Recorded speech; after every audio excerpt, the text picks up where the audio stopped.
बिस्मिल्लाहिर्रहमानिर्रहीम। अस्सलाम वालेकुम दोस्तों, मैं आपका दोस्त आपका होस्ट उस्मान बगवाया और आप देख रहे हैं उस्मान वॉइस। रसूलुल्लाह सल्लल्लाहु अलैहि वसल्लम ने फरमाया कि एक जंग होगी जो बनीनो इंसान ने कभी नहीं देखी होगी।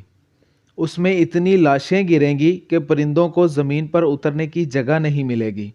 उस जंग को हजूर पाक सल्लल्लाहु अलैहि वसल्लम ने मुलहम्मा का नाम दिया।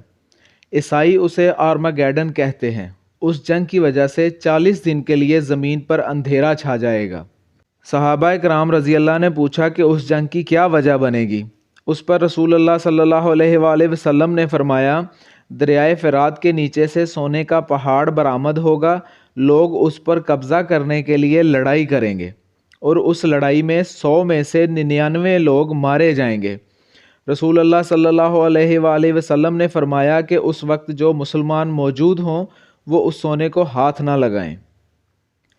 कुछ इस्लामी स्कॉलर्स के मुताबिक ये हदीस मुतशाबिहात में से है और उस सोने से मुराद तेल का समंदर है, जिसे आजकल की इस्तिलाह में ब्लैक गोल्ड का नाम दिया जा चुका है, और उस पर कब्ज़े के लिए खलीज की जंग जारी है, जिसकी शिद्दत में इजाफ़ा होता जा रहा है, जिसके नतीजे में एटमी जंग होगी।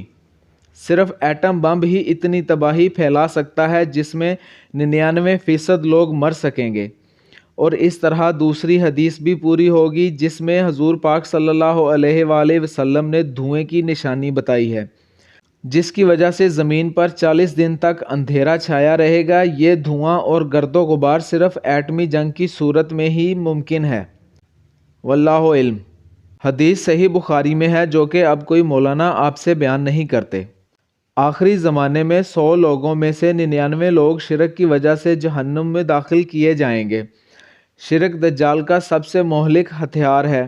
अल्लाह ताला अपनी रहमत से सब गुनाह माफ़ कर सकता है, लेकिन शिरक एक ऐसा गुनाह है जिसकी कोई माफ़ी नहीं। ये ज़माना आखिरी ज़माना है और दज्जाल के नमूदार होने का वक्त बहुत करीब आ चुका है। दज्जाल नमूदार होने से पहले पूरे निज़ाम को अपने माफ़क कर लेगा, ताकि जब वो नमूदार हो तो शिरक इस कदर फैल चुका हो कि उसके मसीहा होने पे और बाद में खुदाई के दावेदारी पे उसे कोई मुश्किल ना हो। नाजरीन, शिरक क्या है? शिरक की बहुत सारी किस्में हैं। सबसे अहम अल्लाह ताला के साथ किसी और को माबूद बनाना है। अल्लाह ताला ने सूरा मायदा में फरमाया कि यहूदी और ईसाई अपने रहबाओं और पादरियों को पूजते हैं। एक सहाबी जो कि ईसाइयत से मुसलमान हुए थे, हुजूर अक़दस सल्लल्लाहु अलैहि वसल्लम की खिदमत में हाजिर हुए और अर्ज़ किया कि यहूदी और ईसाई तो अपने रहबाओं और पादरियों को तो नहीं पूजते, फिर अल्लाह ने ऐसा क्यों कहा? उस पर रसूलुल्लाह सल्लल्लाहु अलैहि वसल्लम ने फरमाया कि क्या ये राहब और पादरी उस चीज़ को हलाल करार नहीं देते जिसे अल्लाह ने हराम करार दिया है, और उस चीज़ को हराम करार नहीं देते जिसे अल्लाह ने हलाल करार दिया है? तो राहब और पादरी शिरक करते हैं और जो लोग उनके पैरोकार हैं वो भी मुशरिक हैं। इससे साबित हुआ कि अल्लाह के अहकामात को तब्दील करना भी शिरक है। उम्मत मुसलमान ने भी वही काम शुरू कर दिए हैं जो यहूदी और ईसाई करते हैं। मिसाल के तौर पे यहूदियों ने तौरात को तब्दील करके सूद जैसी लानत को हलाल करार दिया, और अब दुनिया का कोई मुल्क ऐसा नहीं है जहां सूदी निज़ाम ना हो। इसमें तमाम मुस्लिम ममालिक भी शामिल हैं, जबकि अल्लाह ने सूरा बकरा में इरशाद फरमाया कि जो लोग सूद लेना नहीं छोड़ रहे तो वो अल्लाह और उसके रसूल से जंग के लिए तैयारी कर रहे हैं।